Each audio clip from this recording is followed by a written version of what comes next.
Путин в 22-й раз за 25 лет пообщался с народом. Готов на компромиссы, но не готов уступать. Требует уважения, предлагает торговать с Европой и просит народ потерпеть повышение налогов и цен на продукты. ЕС до поздней ночи согласовывал, как использовать российские активы для финансирования Украины. Решение найдено, но не то, которое все ждали. А теперь об этом подробно и по делу. Это один день. Не забудьте подписаться и поставить лайк этому видео.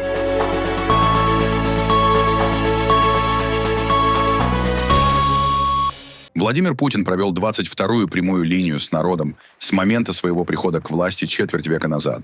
Он ответил в том числе на вопросы об Украине, отношениях с США и Европой и замороженных российских активах, которые планируется использовать для репарации Украине за нанесенный нападением России ущерб. Кража – это неподходящее, Павел, определение. Кража – это тайное похищение имущества, а у нас пытаются сделать открыто. Это грабеж. Это грабеж. Но почему не получается осуществить этот грабеж? Потому что последствия могут быть тяжелые для грабителей. Вот поэтому и непросто. И самое главное, чего бы они ни украли, и как бы они это ни сделали, когда-то придется отдавать. Но и, кроме всего прочего, мы будем защищать свои интересы. Ну, где? Прежде всего в судах. И мы постараемся найти такую юрисдикцию, которая будет независима от политических решений. А вот что Путин ответил на вопросы о возможности достижения мира с Украиной. Пока мы действительно не видим такой готовности, они и тогда этого не захотели, и по результатам переговоров в Стамбуле сначала согласились, практически парафировали, а потом отказались, выбросили в корзину все эти договоренности. И сейчас, по сути дела, отказываются от завершения этого конфликта мирными средствами. Но все-таки, вы знаете, все-таки мы видим, и чувствуем, и знаем об определенных сигналах, в том числе и со стороны киевского режима, о том, что они готовы вести какой-то диалог.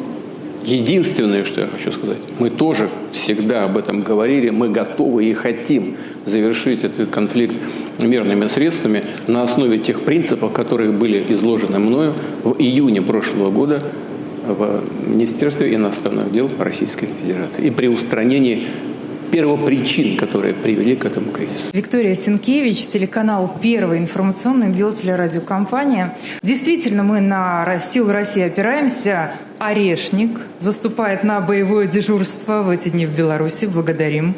Тактическое ядерное оружие вернули нам. Но почему-то не всем наш союз нравится. Странно. У нас там то Литва границу закроет, то Польша границу закроет, значит, то полигоны какие-то собираются возводить, то украсть или, как вы говорите, грабеж нашего имущества тоже планируют. Мы тоже страдаем от этого, да? Вот вопрос такой. Как вы оцениваете действия этих европейских подсвинков? Что касается определения, оно выскочило у меня так как бы в процессе общения с военной аудиторией. Я никого конкретно не имел в виду. Я вообще этого никогда не перехожу на личности и ничего такого себе не позволяю. Я имел в виду в целом. Кир Симмонс, NBC News. Господин президент, я хотел бы спросить вас об отношениях с президентом Трампом и Соединенными Штатами. У президента Трампа есть мирное предложение. Украина при этом предлагает колоссальные компромиссы. Однако вы продолжаете говорить о войне. Господин президент, если вы отвергнете мирное предложение президента Трампа, будете ли вы нести ответственность за гибель украинцев и россиян в 2026 году? Мы не считаем себя ответственными за гибель людей, потому что не мы начинали эту войну. После обмана нас и нереализации договоренности Минских соглашений вынуждены были использовать вооруженные силы для завершения той войны, которая была начата киевским режимом при поддержке западных стран. Президент Трамп предпринимает серьезные усилия по завершению этого конфликта. Как неоднократно говорил, он делает, на мой взгляд, абсолютно искренне. Более того, на встрече с президентом Трампом в Анкоридже мы согласовали и практически согласились с предложениями президента Трампа.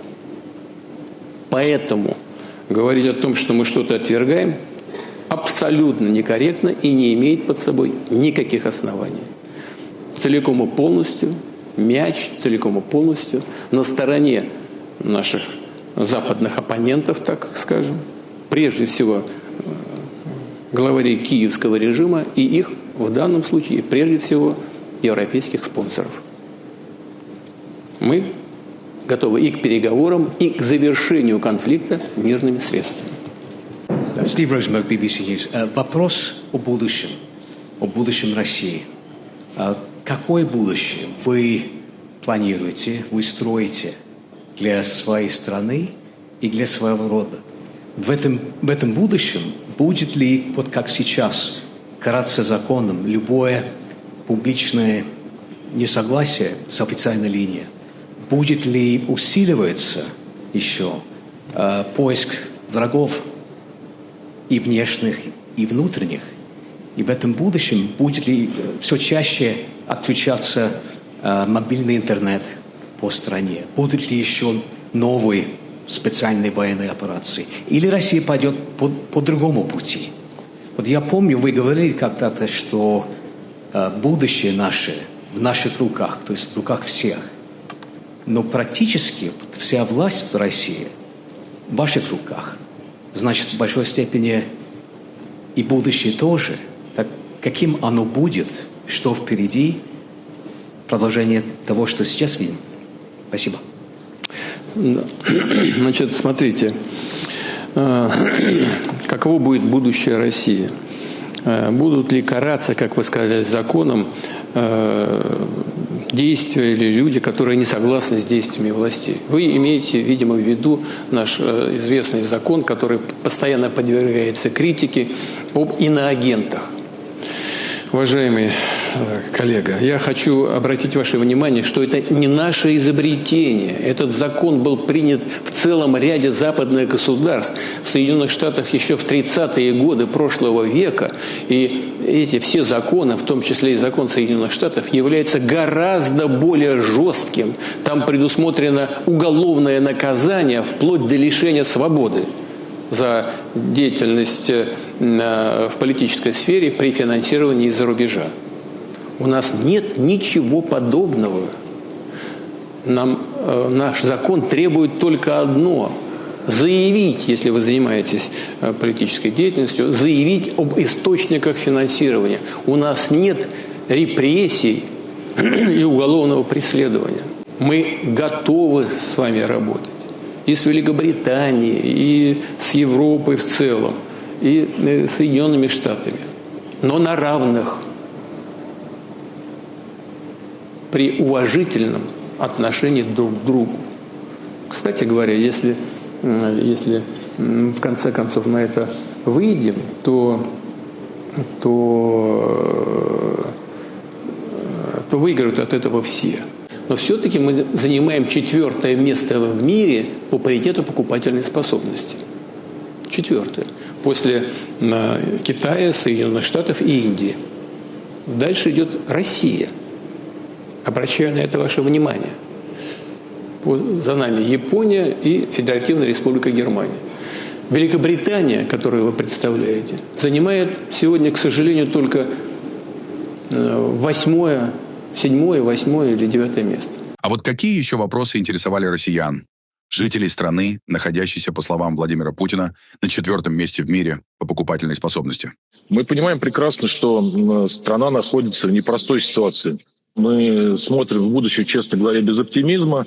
Многие закроются или уйдут в тень. Вот подскажите, как нам быть в такой ситуации и вот в условиях резкого изменения налогового законодательства? Я с мужем работаю в бюджете. Я помощник воспитателя, у меня зарплата 27. Муж водитель, зарплата 50-80. Ездит в город на работу. У нас 6 деток. Ждем пополнения. Мы как многодетные, у нас никаких льгот. У нас нет ни проездного, у нас питание, лагерь. Нам ничего не положено, как многодетным, ни коммунальные, ничего. Вот хотелось бы помощи, чтобы многодетным, действительно 6 деток — это очень много, мы оба работаем. Мы очень-очень много работаем с мужем. Берем подработки, держим хозяйство небольшое, кур. Вот хотелось бы еще от государства немножко. Лидеры ЕС согласовали предоставление Украине кредита на 2026 и 2027 годы, но без использования российских активов. Заседание саммита Европейской комиссии по этому поводу длилось до глубокой ночи. После 15-часовых переговоров было решено, что Евросоюз предоставит Украине заем за счет бюджетных средств Евросоюза. Это покроет неотложные финансовые потребности Украины. А Украина погасит этот заем только после того, как Россия оплатит репарации. Евросоюз оставляет за собой право использовать заблокированные активы России для погашения этого займа. Государства-члены договорились финансировать Украину за счет заимствований Европейского Союза на рынках капитала в объеме 90 миллиардов евро на ближайшие 2 года. Это будет сделано в рамках усиленного сотрудничества при опоре на резерв бюджетных возможностей ЕС и на основе единогласного решения об изменении многолетней финансовой рамки.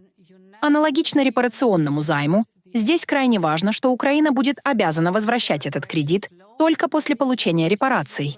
Именно это решение мы выработали совместно.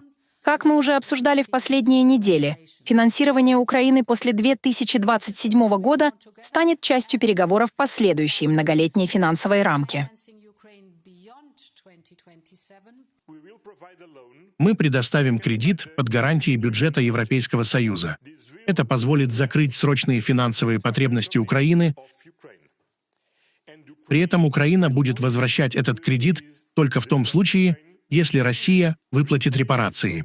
Союз сохраняет за собой право использовать иммобилизованные активы для погашения этого кредита. Вопросы о выделении кредита за счет замороженных российских активов вызвали жесткие дискуссии внутри ЕС. Принятое минувшей ночью решение открывает возможности для начала серьезного разговора с Путиным, считает президент Франции Эммануэль Макрон. Что касается помощи Украине, да, это решение действительно означает разрыв с прошлым. Впервые мы договорились совместно заимствовать средства, чтобы затем предоставить кредит Украине. Это дает предсказуемость и масштаб, по крайней мере в рамках этого механизма, поскольку ранее у нас уже было несколько финансовых инструментов, позволявших предоставлять займы. Это серьезный шаг вперед. Решение было принято единогласно. Я считаю, что вновь станет полезным говорить с Владимиром Путиным. Да. Я вижу, что есть люди, которые разговаривают с Владимиром Путиным, поэтому думаю, что нам, европейцам и украинцам, важно найти правильные рамки, чтобы возобновить этот диалог надлежащим образом. Иначе мы обсуждаем все между собой, а переговорщики действуют поодиночке. Обсуждать все с русскими не идеально. Премьер-министр Бельгии Барт де Вевер занял жесткую позицию по вопросу использования замороженных российских активов для помощи Украине и добился своего. Лидеры ЕС договорились выделить Киеву кредит на 90 миллиардов евро, но не за счет российских активов, а под гарантией бюджета Евросоюза. Об этом пишет «Политика», называя исход переговоров очередной победой европейских популистов. Несмотря на итоговое решение о финансировании Украины, сам саммит продемонстрировал ослабление единства ЕС. Идея использовать российские активы фактически провалилась. Де Вевер более 2 месяцев блокировал этот вариант, требуя от партнеров неограниченных гарантий на случай судебных исков со стороны России. Страны ЕС сочли такие условия неприемлемыми. После многочасовых переговоров был принят план «Б» — совместные заимствования с рядом исключений для отдельных стран. Формально компромисс устроил всех, но главным победителем, по оценке «Политика», стал именно премьер-министр Бельгии. И в Брюсселе это запомнят надолго. Сегодня нас действительно подвергли серьезному испытанию. Перед нами стоял вопрос: понимаем ли мы по-настоящему геополитические вызовы, видим ли провокации формирующегося нового мирового порядка, и есть ли у нас, что им противопоставить? И я хочу сказать, ответ однозначно «да». Нужно ли нам сохранять терпение? В любом случае, мы должны быть готовы к наихудшему сценарию, к тому, что Украину придется финансировать еще более длительное время. Именно это и стало возможным благодаря сегодняшнему решению. Венгрия полностью вне этого решения. Я считаю, что это плохое решение. Все остальные, за исключением Чехии и Словакии, считают его хорошим. Я же считаю его крайне плохим, потому что оно приближает Европу к войне. Это выглядит как кредит, но, разумеется, украинцы никогда не смогут его вернуть. По сути, это потерянные деньги. И ответственность, а также финансовые последствия лягут на тех, кто стоит за этим займом. 3 страны решили не участвовать. Это право на отказ для Чехии, Словакии и Венгрии. Так что мы здесь ни при чем. Президент Украины Владимир Зеленский прибыл с визитом в Польшу. В Варшаве его принял президент Польши Кароль Навроцкий. Поездка проходит в критически важный для Киева момент. На фоне продолжающейся войны с Россией и поиска гарантий дальнейшей поддержки со стороны союзников. В Польше сохраняется широкий консенсус относительно необходимости поддержки Украины как фактора безопасности для самой страны. Однако охлаждение отношения к украинским беженцам усилило политическую напряженность. На этом фоне президент Навроцкий, ориентированный на правых и крайне правых избирателей, настаивал, чтобы Зеленский лично посетил Варшаву и поблагодарил Польшу за помощь. Визит президента Владимира Зеленского в Варшаву сегодня, безусловно, хорошая новость для Польши, для Варшавы, хорошая новость для Киева, хорошая новость для всего нашего региона и плохая новость для Москвы и Российской Федерации. Этот визит является доказательством того, что Польша, Украина и страны региона находятся на одной волне, когда речь идет о стратегическом сотрудничестве в сфере безопасности. И я очень надеюсь, что этот визит откроет новую и еще более значимую страницу в наших отношениях с вами. В отношениях Украины и Польши, в отношениях не просто соседей, а тех европейских элементов, без которых во всей нашей части Европы просто не будет свободы. Президент Навроцкий также заявил, что Варшава рассматривает возможность обмена истребителей МиГ-29 на украинские технологии противодействия беспилотникам.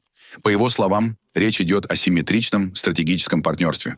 И после завершения формальностей вопрос может быть решен. Сегодня Украина не только получает поддержку от наших друзей, от наших соседей, но и предлагает свой опыт обороны в этой войне. Сегодня Украина обладает самыми передовыми технологиями защиты жизни людей и сильнейшими возможностями по производству вооружений, современных и эффективных. И я предлагаю Польше весь этот опыт. Мы говорили об этом сегодня с президентом и будем продолжать эти контакты.